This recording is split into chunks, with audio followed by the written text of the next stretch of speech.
નમસ્કાર,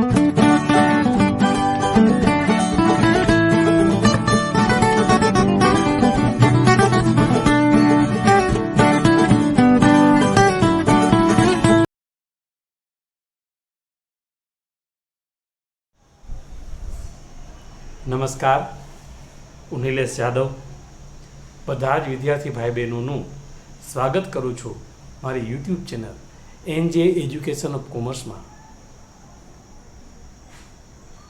આજે આપણે પરિવર્તનશીલ અંદાજપત્ર ફ્લેક્સિબલ બજેટ આના વિશે સમજીશું। આ પ્રકરણનું આજે આપણે પહેલો લેક્ચર છે, એટલે એક સરસ અને સરળ દાખલો આપણે સમજીશું કે જેના આધારે તમને ખ્યાલ આવી જાય કે પ્રકરણમાં શું આવે છે। જનરલી હું શરૂઆતનો જે કોઈ લેક્ચર, પહેલો કે બીજો લેક્ચર હોય, એમાં હું એવો જ દાખલો પસંદ કરું છું કે પ્રમાણમાં સહેલો હોય અને પ્રકરણનો ખ્યાલ આવી જતો હોય અને મોટાભાગના મુદ્દાની અંદર આવી જતા હોય। જનરલી એવો દાખલો હું લઉં છું। તો આજે પણ આપણે પહેલે રકમ વાંચી લઈએ। જુઓ, આ એક રકમ છે। અબક લિમિટેડે અમુક મુદત માટે કોઈ એક વસ્તુના 1 લાખ એકમના ઉત્પાદન માટે નીચે મુજબનું અંદાજપત્ર તૈયાર કર્યું છે। કાચો માલ, પ્રત્યક્ષ મજૂરી, પ્રત્યક્ષ ખર્ચા, કારખાના ખર્ચા, એમાં 60% સ્થિર, એનો મતલબ એ છે કે બાકીના 40% ચલિત હોય। વહીવટી પરોક્ષ ખર્ચમાં 80% સ્થિર, એનો મતલબ 20% ચલિત હોય। વેચાણ પરોક્ષ ખર્ચમાં 50% સ્થિર છે, એનો મતલબ 50% ચલિત હોય। આ મુદત દરમિયાન ખરેખર ઉત્પાદન ફક્ત 60,000 એકમોનું જ થયું। એકમ દીઠ ખર્ચ માટે સુધારેલ અંદાજપત્ર તૈયાર કરો। હવે જુઓ, આપણને જે કોઈ માહિતી આપેલી છે 2,52,000, 75,000, 10,000, 2,50,000, જે કોઈ માહિતી આપેલી છે એ માહિતી જે છે એ 1 લાખ એકમો માટેની છે અને ખરેખર ઉત્પાદન આપણું જે નીચેના ફકરામાં કહે છે કે ભાઈ 60,000 એકમોનું થયું છે। એનો મતલબ એ છે કે આપણે 1 લાખ એકમોની માહિતી જે આપી છે એના આધારે આપણે 60,000 એકમોનું અંદાજપત્ર તૈયાર કરવાનું હોય। એનો મતલબ એ છે કે આપણે બેયનું તૈયાર કરવું પડશે, 1 લાખ અને 60,000 એકમોનું। તો પહેલાં આપણે દોરી લઈએ।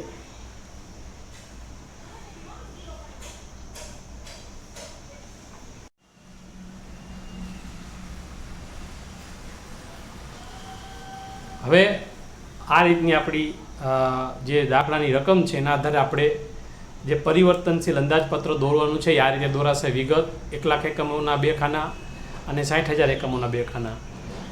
આમાં 2 ખાના એટલા માટે રાખ્યા છે, એક કુલ રકમ રૂપિયા અને એક એકમ દીઠ રૂપિયા, આ બંને શોધવાના થાય। કેમ કે એકમ દીઠ જે છે, જે ચલિત ખર્ચ છે, એમાં એકમ દીઠનો રોલ બહુ હશે। એ આપણે આગળ હમણાં તમને સમજાવું છું કે ચલિત ખર્ચ જે છે એમાં ખાસ કરીને ચલિત ખર્ચ એકમ દીઠ જ અથવા એકમ દીઠના આધારે શોધવામાં આવે છે, ત્યારે સ્થિર ખર્ચ છે એ કુલ રકમ રૂપિયાના આધારે શોધવામાં આવે છે।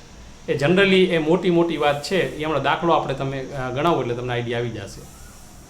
હવે જો પહેલે આપણે જે પત્રક જે છે એને આપણે ગોઠવી લઈએ। જો કે ગોઠવેલું જ આપેલું છે, છતાં આપણે એકવાર ગોઠવી લઈ રકમને બધાને,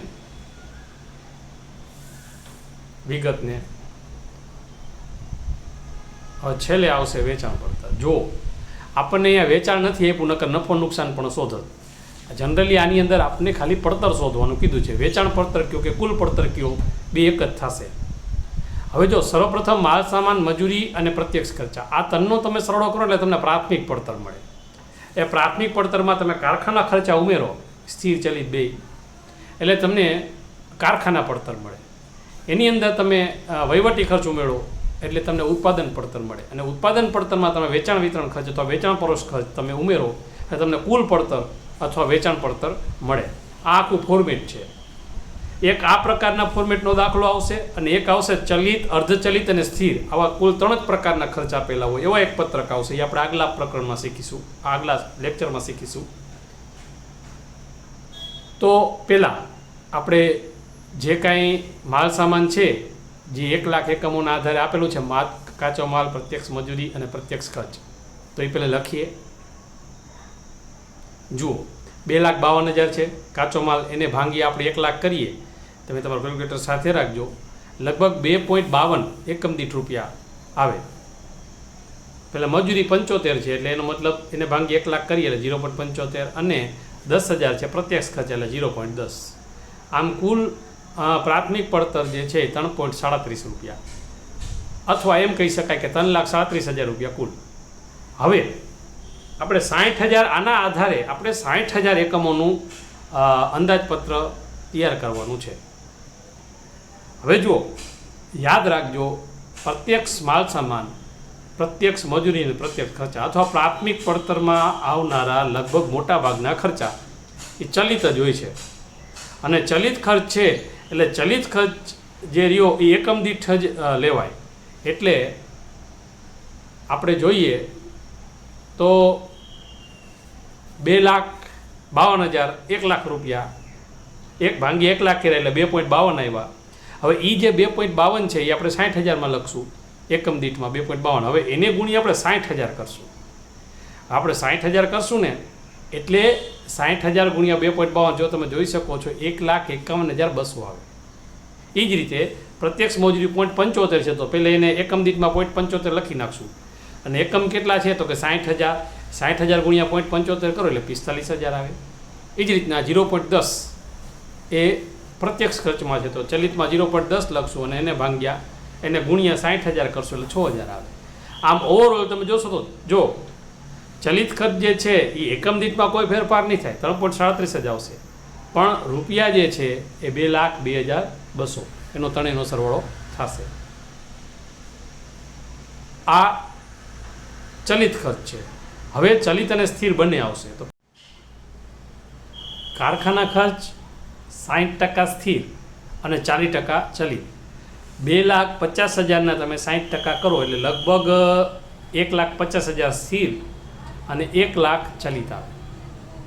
હવે પહેલે આપણે બંને એકમ દીઠ શોધી લેશું. જો હવે બસ થોડીક ધ્યાન રાખીને સમજો દાખલો, તમે આ મુદ્દો સમજી લેશો એટલે લગભગ જે આ ચેપ્ટરમાં જે મહત્ત્વનો મુદ્દો સમજવાનો છે કે ભાઈ ચલિત ખર્ચની ગણતરી કેવી રીતે થાય ને સ્થિર ખર્ચની ગણતરી કેવી રીતે થાય તમને આઈડિયા આવી જશે. તો પહેલાં આપણે ભાંગીએ 1 લાખ કરીએ બેને એટલે લગભગ આના 1.5 થાય સ્થિરમાં અને ચલિતમાં 1 લાખ 1 રૂપિયો. 1 લાખ ભાંગ્યા 1 લાખ એટલે 1 રૂપિયો. હવે બહુ મહત્ત્વનું છે, હવે જે સ્થિર રહ્યા ને એ સ્થિર જે છે એ જ્યારે 60,000માં ગણશું ને ત્યારે 1,50,000 જ ગણશું. જ્યારે ચલિત જે છે એ કેટલા ગણશું તો કે 1 રૂપિયો ગણશું, એકમ દીઠ ગણશું. તો કે આમ કેમ? તો જુઓ, બરોબર શાંતિથી સમજી લ્યો કે સ્થિર ખર્ચ એટલે એવો ખર્ચ કે જે ઉત્પાદન વધે કે ઉત્પાદન ઘટે કે ઉત્પાદન શૂન્ય થાય, પણ જે ખર્ચમાં કોઈ પણ પ્રકારનો ફેરફાર થતો નથી, નથી વધતો કે નથી ઘટતો, એને સ્થિર ખર્ચ કહેવાય. એટલે સ્થિર ખર્ચ એટલે તમને એક ઉદાહરણ આપું કે તમે કોઈ લોન લીધી ઉછીની તમારા ધંધા માટે. હવે લોન લીધી 5 વર્ષ 10 વર્ષ, તમારો ધંધો હાલે કે ન હાલે, ઉત્પાદન થાય કે ન થાય, પણ તમારે લોનનું વ્યાજ તો ભરવું જ પડશે. તો આ લોનનું વ્યાજ તમે ઉત્પાદન સાથે કાંઈ લેવા દેવા નથી, પણ એ ખર્ચ તમારે લાગે, ધંધો ચાલુ એટલે એ ખર્ચ લાગે, તો આને કહેવાય સ્થિર ખર્ચ. એ રીતના ચલિત ખર્ચ એટલે કે ચલિત ખર્ચ એટલે એવો ખર્ચ કે જે ઉત્પાદન વધતા વધે, ઉત્પાદન ઘટતા ઘટે, અને ઉત્પાદન શૂન્ય હોય તો એ ખર્ચે શૂન્ય હોય. દાખલા તરીકે કારખાનાની વીજળી. હવે કારખાનામાં વીજળી તો ત્યારે જ આવશે કે જો ઉત્પાદન થાય તો તમે વીજળીનો ઉપયોગ કરશો. તો એટલે ચલિત ખર્ચ જે છે એ એકમ દીઠ ગણાય છે, જ્યારે સ્થિર ખર્ચ જે છે એ રૂપિયામાં ગણાય છે. એટલે કે જો અહીંયા 1 લાખ એકમોનું ઉત્પાદન કરે તો પણ 1,50,000 રૂપિયા થાય, અને 60,000 એકમોનું ઉત્પાદન કરે તો પણ 1,50,000 રૂપિયા જ ખર્ચ થાય. એને ઉત્પાદનના વધવા ઘટવા સાથે કોઈ સંબંધ હોતો નથી. જ્યારે ચલિત ખર્ચ જે છે એ તમે 1 લાખ એકમોનું ઉત્પાદન કરો, જો એને એકમ દીઠ 1 રૂપિયા પડતર આવતી હોય તો 1 લાખના 1 લાખ થાય. 70,000 એકમનું ઉત્પાદન કરો તો 70,000 રૂપિયા થાય, અને 60,000 એકમનું ઉત્પાદન કરો તો આ 60,000 રૂપિયા થશે. જેમ કે જો 1,50,000 ભાંગ્યા 60,000 કરો એટલે એને એકમ દીઠ 2.5 એકમ દીઠનું ખાનું પાછું પૂરવાનું, અને જ્યારે તમે ચલિત ખર્ચમાં જુઓ તો 60,000 આવશે. તો આમ ચલિત ખર્ચ અને સ્થિર ખર્ચ વિશે સમજી લેજો. ચાલો આ બધાનો સરળો કરીએ.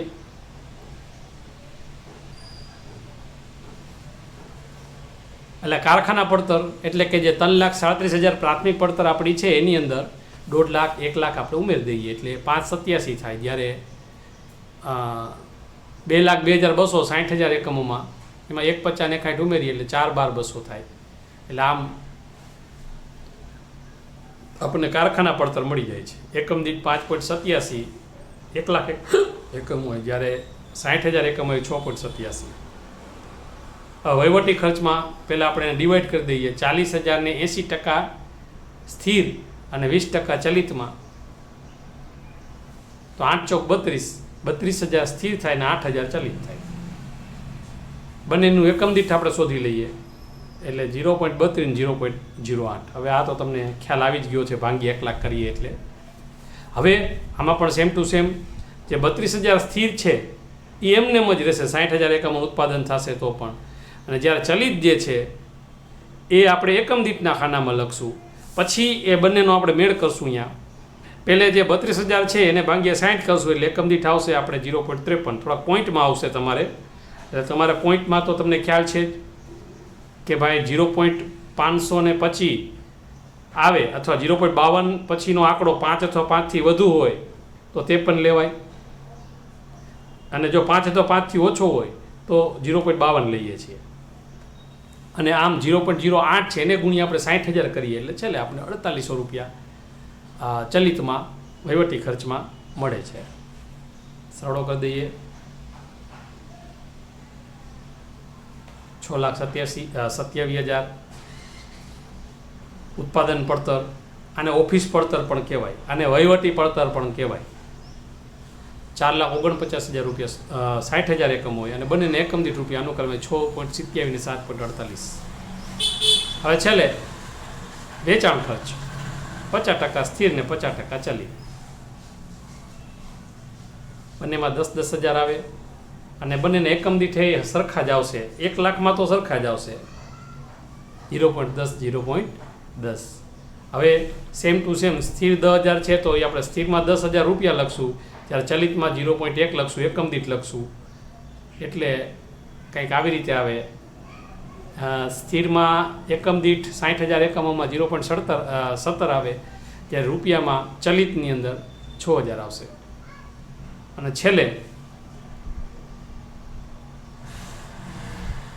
આપણે કુલ પડતર જે છે તમે જોઈ શકો છો તમારી સ્ક્રીન ઉપર 6,47,000 આવે છે 1 લાખ એકમોની. એને ભાંગી 1 લાખ કરીએ એટલે 6.47 આવે. જ્યારે 4,65,000 60,000 એકમો આવે છે એને ભાંગી આપણે 60,000 કરીએ લગભગ 7.75 એકમ દીઠ એની પડતર આવે છે. હવે આગળ આપણે દાખલા શીખીશું એમાં, અથવા તમે પણ તમારી બુકમાં જોશો તો હજી આનામાં આગળ એક લોકોએ વેચાણ આપેલું હોય.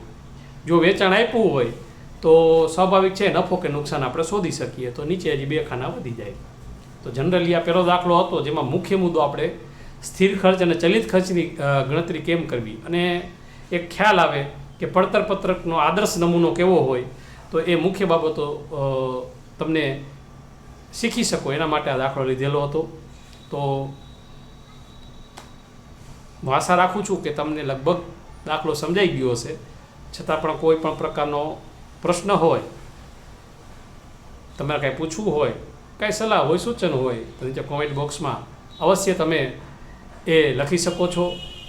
શક્ય હશે એનો ઉત્તર હું આપીશ. Thank you.